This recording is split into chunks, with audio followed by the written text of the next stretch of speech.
Buenas tardes, hermanos. Vamos a inclinar nuestros rostros a orar al Señor. Omnipotente Dios y Padre nuestro celestial, te damos muchas gracias porque nos permites la bendición de estar en tu casa de oración, pero sobre todo el privilegio y el honor, Señor, de acercarnos a tu santa palabra.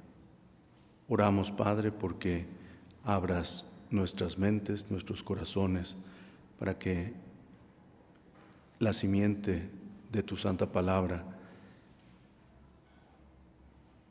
llegue a nuestros corazones, fructifique conforme a tu bondad y que podamos entender y atender lo que tú tienes para nosotros en esta hora.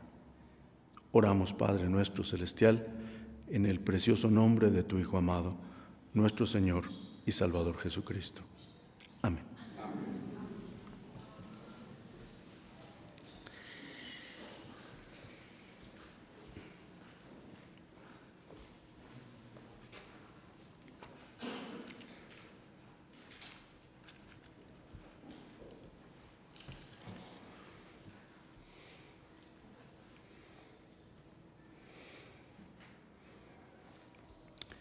Bien, hermanos, estamos aquí en este día.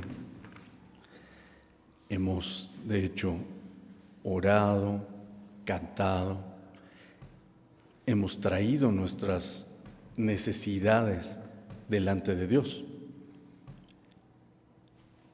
Y siempre esperamos que la respuesta de Dios sea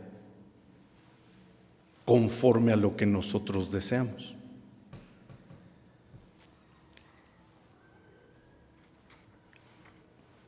De eso se trata este estudio. ¿Qué pasa cuando nuestras expectativas son distintas a la voluntad de Dios? A lo que Dios tiene previsto para ti, a lo que Dios nos llama a hacer y a hacer. En este día, hermanos, leímos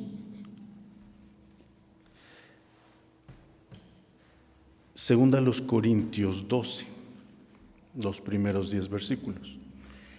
Y este pasaje tiene un inicio poco usual, realmente muy diferente de los discursos de Pablo en general.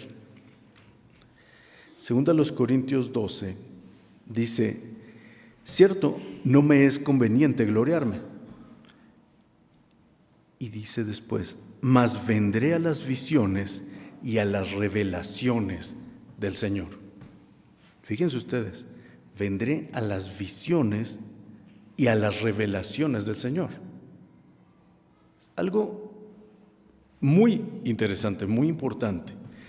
Y después cuenta dos historias. Dice: conozco a un hombre en Cristo que hace 14 años, y hace una acotación, viene entre paréntesis lo siguiente: si en el cuerpo, no lo sé; si fuera del cuerpo, no lo sé; Dios lo sabe. Si quitamos ese paréntesis, dice: conozco a un hombre en Cristo que hace 14 años fue arrebatado hasta el tercer cielo. Fue arrebatado hasta el tercer cielo. Y conozco tal hombre, y también vuelve a hacer la acotación: si en el cuerpo o fuera del cuerpo, no lo sé; Dios lo sabe, que fue arrebatado al paraíso, donde oyó palabras secretas que el hombre no puede decir. De este tal me gloriaré, mas de mí mismo nada me gloriaré, sino en mis flaquezas. De mí mismo nada me gloriaré, sino en mis flaquezas. De este tal me gloriaré, mas de mí mismo no me gloriaré en nada, sino en mis flaquezas. ¿Qué está diciendo Pablo aquí, hermanos? Si en el cuerpo o fuera del cuerpo. ¿Qué quiere decir esto? ¿Qué significa? Esto es algo que de primera instancia nos está dejando claro que hay algo más que el cuerpo, ¿cierto? Porque dice en el cuerpo o fuera del cuerpo. Y hay otro pasaje que nos puede dar luz a este respecto en el Antiguo Testamento. Les invito, hermanos, a que vayamos al libro de Ezequiel, del profeta Ezequiel, capítulo 8. En el libro del profeta Ezequiel, en el capítulo 8,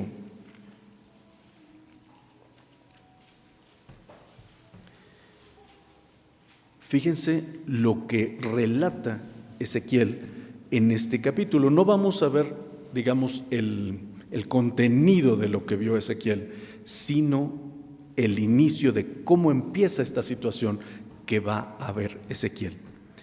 Voy a leer desde el versículo 1. Dice: y aconteció en el 6º año, en el mes 6º, a los 5 del mes, que estaba yo sentado en mi casa, y los ancianos de Judá estaban sentados delante de mí. Y allí cayó sobre mí la mano del Señor Jehová. Y miré, y he aquí una semejanza que parecía de fuego. Desde donde parecían sus lomos para abajo, fuego. Y desde sus lomos arriba parecía como resplandor, como la vista de ámbar.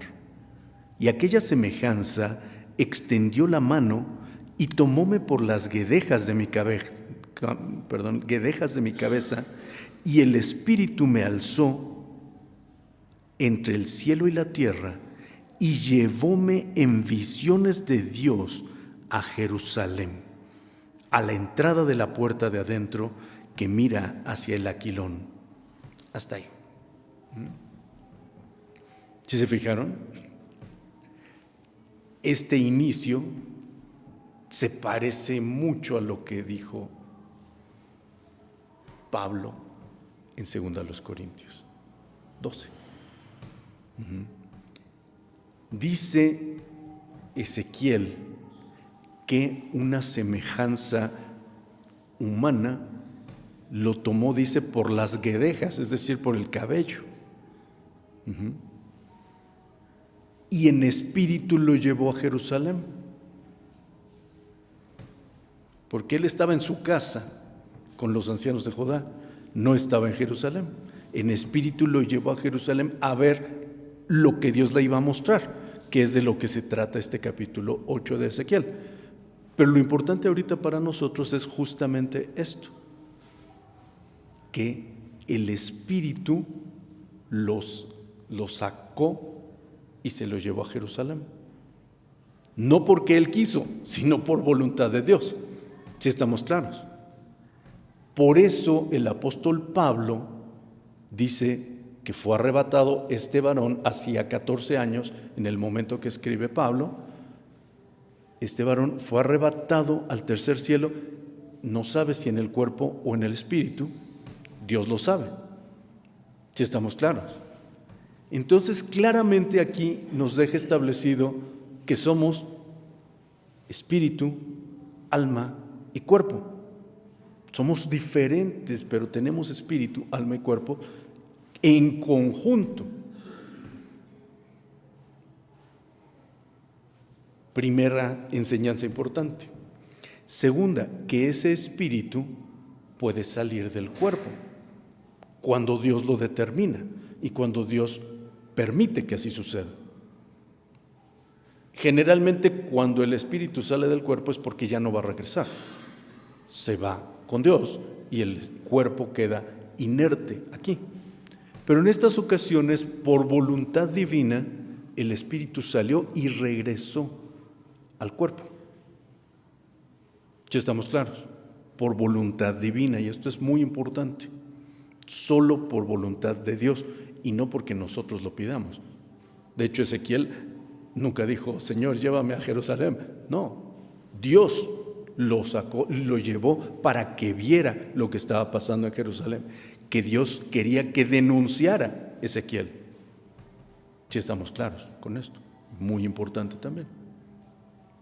Bien, entonces dice Pablo que en ese hombre, en lo que él vio, que no dice que vio, en lo que él oyó, que tampoco dice que oyó. Si estamos claros, ¿verdad, hermanos? Esto es algo súper importante. La palabra de Dios es lo que Dios quiere que nosotros sepamos de Él. Pero ahorita, en esta historia personal de Pablo, con este varón que fue arrebatado al tercer cielo, lo único que sabemos es eso, que fue arrebatado al tercer cielo. No sabemos cómo, ni por qué, ni qué vio, ni qué oyó. No sabemos nada. Solo que sucedió. Si estamos claros. ¿No les da curiosidad? Sí, ¿verdad? Como que, ¿por qué nos lo dice Pablo? ¿Por qué Dios nos lo dice a través de nuestro hermano Pablo? ¿Qué funcionalidad tiene eso para nosotros? Por eso vamos a estudiar. Y vamos a ver, perdón, me cambié acá. Ya vimos Ezequiel 8 y vamos a ver lo que dice la palabra de Dios en 2 Corintios 12. Versículo 5. De este tal me gloriaré, mas de mí mismo nada me gloriaré, sino en mis flaquezas. Fíjense cómo empieza esta disertación que hace el apóstol Pablo. De mí mismo nada me gloriaré, sino en mis flaquezas. Por lo cual, si quisiere gloriarme, no seré insensato. No seré insensato. ¿Qué quiere decir esto, hermanos? Si quisiere gloriarme, no seré insensato. ¿Qué es ser insensato? Es no tener sensatez. ¿Pero qué es sensatez? Tener sentido, tener conciencia. No seré inconsciente, no seré insensato. ¿Por qué? Porque el vulgo, el pueblo común, dice: alabanza en labio propio es vituperio. Y la palabra de Dios nos enseña: alábete el extraño y no tu boca, el ajeno y no tus labios. Entonces, cuando alguien dice gloriarse, como lo está diciendo aquí el apóstol Pablo, dice: si quisiere gloriarme, no seré insensato. Es decir, si quiero decir algo bueno de mí mismo, de lo que estoy o de lo que podría estar orgulloso, debo ser consciente y templado cuando lo doy a conocer. No de otra forma. Si estamos claros. No seré insensato. Porque diré verdad, empero lo dejo, dice el apóstol. Porque nadie piense de mí más de lo que en mí ve u oye de mí. Es decir, que yo sea una persona de una pieza. ¿Qué quiere decir esto? Que no me crea más de lo que soy, ni le diga a nadie que pudiera pensar que sea yo más de lo que verdaderamente soy, delante de Dios y delante de todos. Debo ser una persona ecuánime, justa, templada, correcta. No comportarme de una forma delante de los hermanos y de otra forma en mi trabajo y de otra forma en la calle y de otra forma en mi familia. No. Puedo cumplir diferentes funciones en cada uno de esos ámbitos, pero debo ser el mismo. Como me comporto aquí, me comporto allá y acá. En todos lados. Y si lo haces, entonces no te tienes que gloriar tú. Los que te ven alrededor se van a percatar y van a decir: oye, me gusta trabajar contigo. Oye, siempre estás alegre. Oye, gracias por ser tan amable todo el tiempo. ¿O no les ha sucedido esto, hermanos? Sí, porque son hijos de Dios. Y si somos hijos de Dios todo el tiempo, en todos los lugares, no tendremos que gloriarnos. Si somos correctos todo el tiempo, las personas lo van a decir. Las personas se van a percatar, y más allá de eso, de solo percatarse, van a preguntar: oye, yo sé que tienes problemas, sé que tienes aflicciones, sé que tienes necesidades, pero no parece. ¿Por qué? ¿Cómo es eso?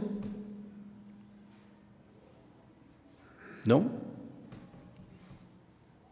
O seguramente también les habrá pasado que conocen que ustedes son hijos de Dios, asisten a la casa de Dios, participan de las cosas de Dios, y entonces las personas allá afuera les dicen: oye, tú que estás más cerca de Dios,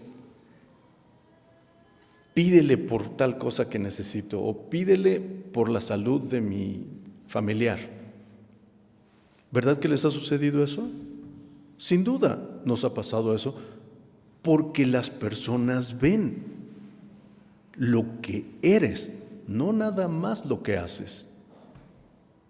Porque lo que haces es solamente reflejo de lo que eres. Hace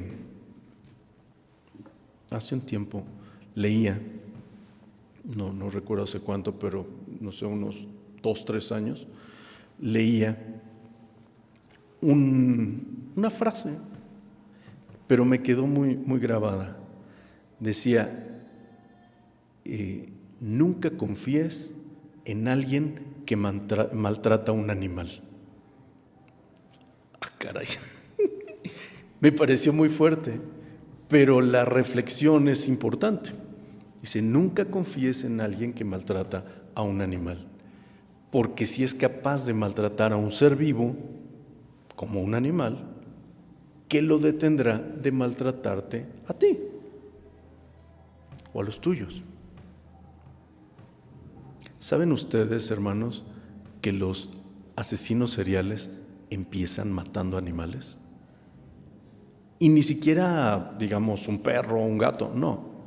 Empiezan matando ratas, serpientes, hasta arañas. De verdad, empiezan así. Pero van escalando. La maldad se multiplica. El pecado se incrementa. Y llegan a ser estos asesinos brutales.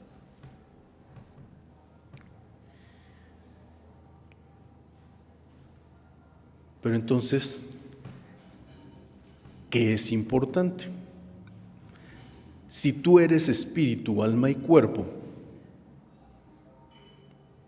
ya quedamos que la historia previa que relata Pablo lo establece, somos espíritu, alma y cuerpo.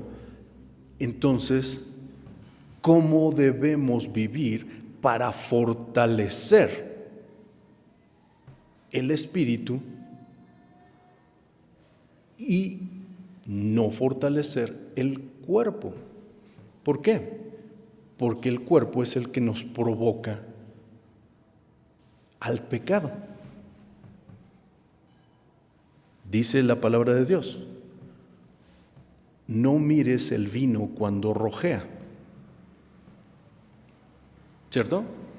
Así lo dice la palabra de Dios. No mires el vino cuando rojea. ¿Saben cuándo rojea el vino?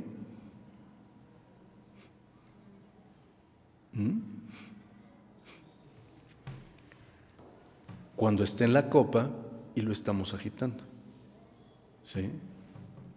se ve a contraluz. De hecho, es una de las pruebas que hacen los catadores, el mover la copa, y el vino tiene una cierta viscosidad en la copa y deja un rastro cuando se está moviendo.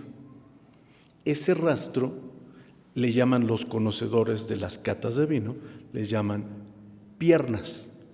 A ver qué tantas piernas tiene el vino cuando lo están haciendo así. Lo miran hacia una luz y en ese momento se ve el color rojo del vino. Rojea de esa forma. O sea, no mires al vino cuando rojea porque es justo antes de tomarlo. Si estamos claros. Pero ¿por qué hago alusión a este pasaje en particular? ¿Con qué lo vemos? Con nuestros ojos. Se huele el aroma, lo que se conoce como el bouquet del vino, por nuestra nariz. Escuchamos cuando se derrama de la botella a la copa. Sentimos y percibimos cuando se acerca a los labios. ¿Y qué es todo esto? Tu cuerpo. No es tu alma, no es tu espíritu. ¿Qué nos provoca el cuerpo? Hacia el pecado. Si estamos claros, hermanos. ¿Qué debemos hacer entonces? Fortalecer el espíritu, no el cuerpo. Y aquí dice, y es por esto importante el contexto de los versículos finales 9 y 10, bueno, de nuestra lectura. Versículo 7. Y porque la grandeza de las revelaciones no me levante descomedidamente, me es dado un aguijón en mi carne. Hasta ahí.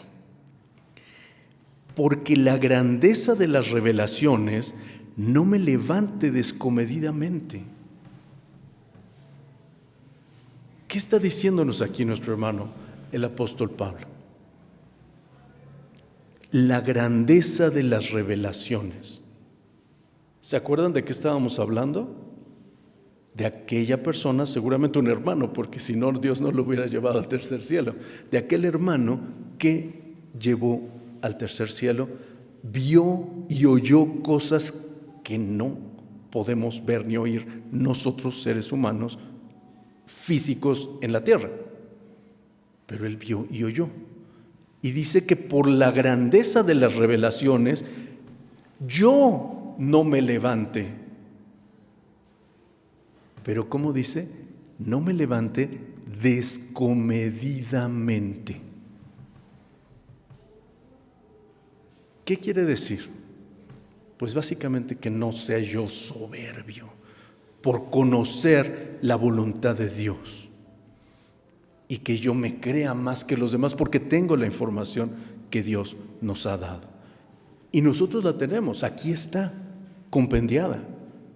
Si tú lees la palabra de Dios, vas a tener esa información, esa revelación de Dios. Pero no porque tú tengas esa revelación de Dios, te ensoberbezcas y te levantes por encima de los demás descomedidamente. Me gusta mucho el término porque no es nada más esta soberbia que sobrepasa a los demás y los ve por encima. No, dice descomedidamente. ¿Qué es ser comedido? Es ser atento, es cuidadoso, es ofrecer la mejor atención a quien se la queremos dar. Somos comedidos cuando somos anfitriones en nuestros hogares y decimos, hermano, hermana, amigo, pasa, siéntate, ¿qué te sirvo? ¿Qué quieres? Te ponemos musiquita, ¿quieres algo de botana, un refresquito, un café, un pastel, un helado? Somos comedidos cuando tratamos de ofrecer lo mejor en nuestro hogar. Ahora piensen el antagónico de esto, descomedido. Pues en esos términos sería que ni le abrimos la puerta, ni lo dejamos, ya que abrió él, lo dejamos ahí parado, que no se siente. Si tiene sed, pues no ofrecerle nada. Si tiene hambre, tampoco darle de comer, etc. Descomedidamente. ¿Sí nos damos cuenta, hermanos? O sea, no es nada más el ser engreído, sino el ser desatento, dejar de atender las necesidades del otro. ¿Por qué me parece tan preciso el término? Porque Dios nos llama a amar a nuestros prójimos, ¿cierto? No importa quién, el prójimo, el que está a nuestro lado, nuestro próximo. ¿Sí estamos claros? Entonces, cuando dice descomedidamente, es que estamos dejando de pensar en mi hermano, en mi cercano, en mi prójimo. No nada más que yo estoy siendo soberbio. No es solamente eso, sino lo que la soberbia implica a mi alrededor. ¿Sí nos damos cuenta, hermanos? Y dice Dios que para esto tenía Pablo, dice, porque la grandeza de las revelaciones no me levante descomedidamente, me es dado un aguijón en mi carne. Y explica más, un mensajero de Satanás que me abofetee para que no me enaltezca sobremanera. Un mensajero de Satanás que me abofetee para que no me enaltezca sobremanera. Los estudiosos concuerdan que este aguijón en la carne de Pablo era una enfermedad que Pablo resentía y que él entendía que esta enfermedad Dios la permitía para que él no se enalteciera, para que él no se creyera más, porque tenía la revelación de Dios. Tanto que él redactó la mayor parte del Nuevo Testamento, ¿cierto? Las epístolas paulinas. Sí, estamos claros. Las epístolas paulinas fueron revelación de Dios a él, que escribió y que se difundieron en las iglesias a las que él escribió. En las iglesias en Corinto, en Galacia, en Éfeso, en Tesalónica, etc. Y de hecho a sus copastores, digámoslo así, otros ministros que él había dejado establecidos en diferentes sitios. Pablo tenía revelación de Dios abundante, clara, evidente, pero tenía esta enfermedad. Y dice que era un mensajero para que él no se enalteciera. Y este es el contexto para llegar a los versículos 8, 9 y 10.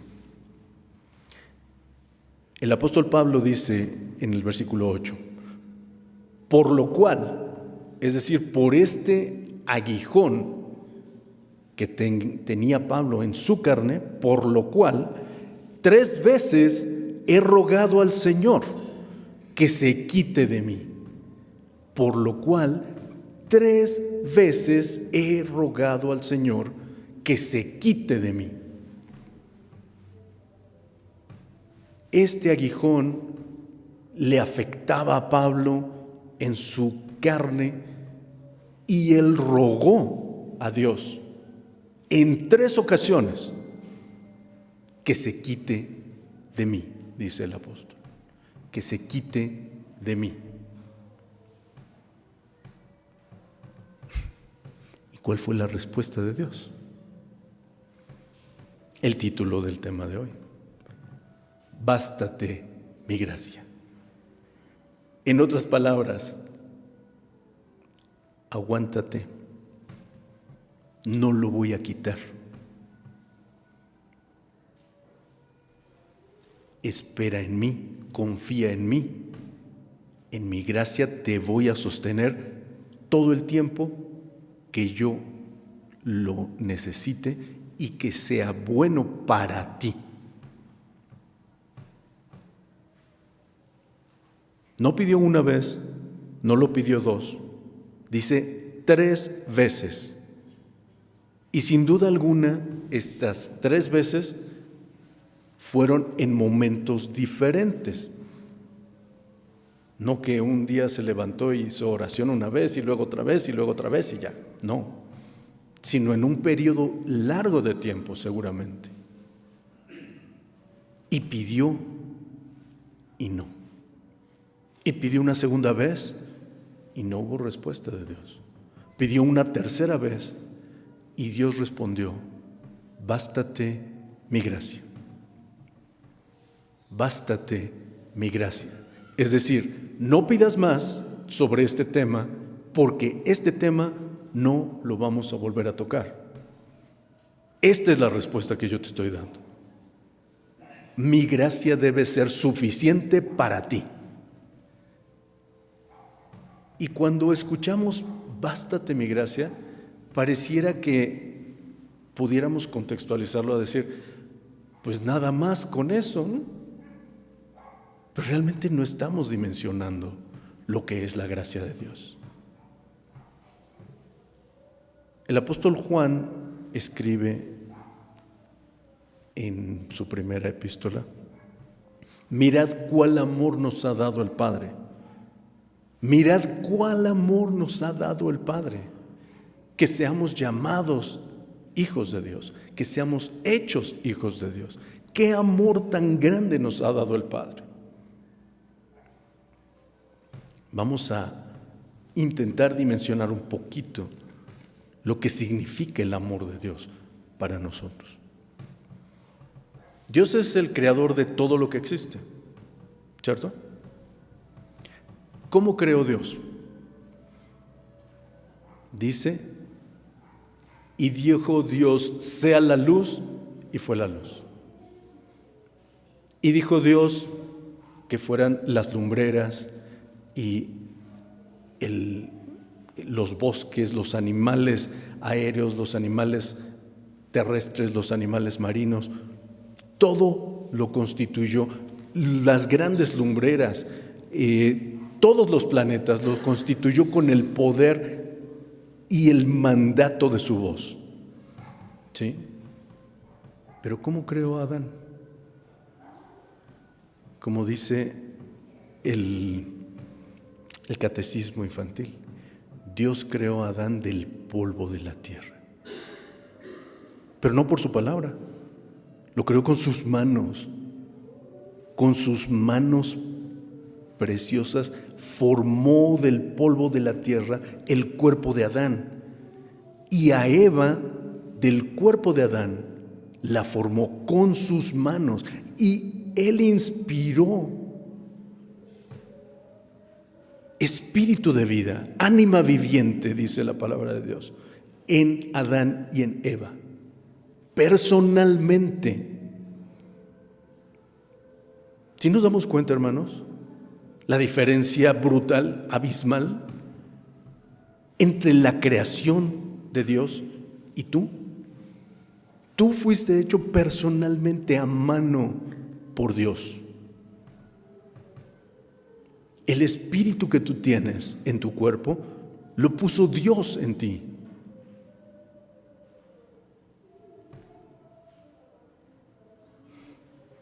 ¿Nos damos cuenta de la distinción que tenemos? Como dice el salmista, lo has hecho poco menor que los ángeles y coronástelo de gloria y de lustre. Todo lo pusiste debajo de sus pies. ¿Cierto?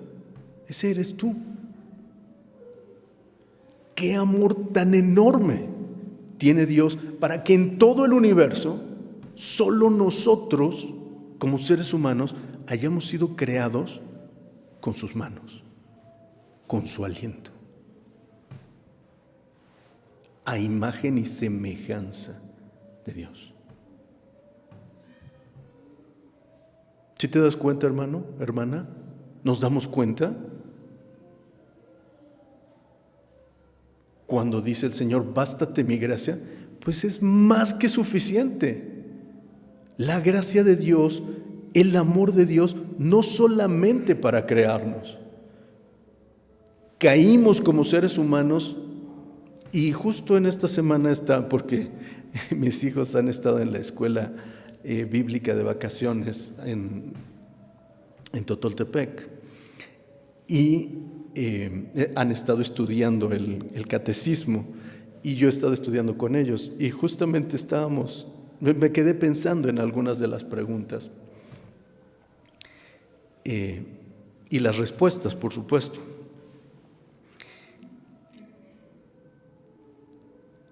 Y dimensionar a través de estas preguntas que son muy sencillas, dimensionar lo que significa la transgresión de Dios, la transgresión de la ley de Dios que cometemos nosotros y que aún así Dios dio a su Hijo para que nosotros pudiéramos volver a estar con Él. Me dejó pensando, lo que les quería decir es, la serpiente le dijo a Eva, de cierto no moriréis. Y generalmente pensamos y decimos, bueno, murieron espiritualmente, pero no dimensionamos qué quería decir esto. Hasta ese momento, Adán y Eva eran inmortales, no iban a morir, porque Dios así lo determinó. Pero cuando caen en pecado, entra la muerte eterna, no solo la muerte física. Entra la muerte eterna. Cuando caen en pecado, Adán y Eva dejan de ser perfectos y dejan de tener la vida permanente que Dios había diseñado para ellos. Qué fuerte, ¿no? Ahora como que sí le vamos entendiendo un poquito más a este concepto. Pero por ese pecado, Dios prometió, desde Génesis 3, prometió que la simiente de la mujer heriría a la serpiente en la cabeza. Y esa simiente de la mujer era la promesa del Salvador, el Señor Jesucristo.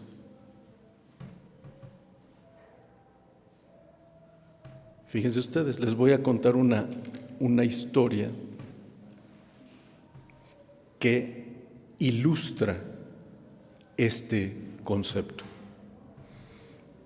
Había un rey que era muy amoroso, pero también justo, supremamente justo. Y el rey había determinado que nadie podía comer de unas uvas de un viñedo real. Real me refiero a del rey. Y resulta que un día encuentran que alguien había comido de las uvas del viñedo del rey. No solo se había prohibido el comer las uvas del viñedo del rey, sino que estaba penado con la muerte. Bueno, no la muerte, sino 40 azotes, que era la pena de muerte en aquel tiempo, 40 azotes. porque los cuerpos humanos no sobrellevan tal cantidad de azotes. Entonces, pronto los siervos del rey se dedicaron a investigar, a buscar quién pudo haber cometido este delito en contra del rey, y resultó que era la hija del rey la que había cometido este delito. Y entonces los súbditos dijeron: no, pero es el rey amoroso, es el rey más cuidadoso, y si es su hija, pues la va a perdonar, ¿no? Y el rey dijo: no, soy justo también, y la justicia es que ella enfrente el castigo que merece. Y la pusieron en posición de recibir los azotes. Y el rey dijo: un momento, esperen.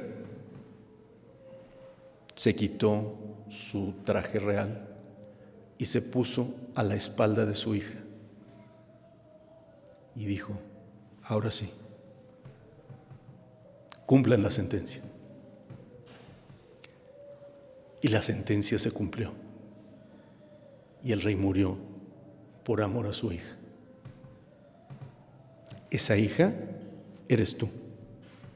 Ese rey es tu Dios. Esa es la gracia de Dios. Bástate mi gracia. ¿Será suficiente? Yo creo que es más que suficiente. Yo creo que la gracia del Señor puede resarcir, puede cubrir cualquier necesidad que tengas, cualquier anhelo, cualquier deseo, cualquier enfermedad. La gracia del Señor la subsana con creces. Bástate mi gracia. Y fíjense cómo termina nuestro hermano Pablo. Versículo 9. Y me ha dicho: bástate mi gracia, porque mi potencia en la flaqueza se perfecciona. Por tanto, de buena gana me gloriaré más bien en mis flaquezas, porque habite en mí la potencia de Cristo. Por lo cual me gozo en las flaquezas, en afrentas, en necesidades, en persecuciones, en angustias por Cristo, porque cuando soy flaco, entonces soy poderoso. Cuando soy flaco, entonces soy poderoso, porque no es mi fuerza, sino es la omnipotencia de la gracia de Dios que obra a través de ti. Bástate mi gracia. Busquemos ser flacos físicamente para ser poderosos en Cristo. Y que Dios nos bendiga, hermanos.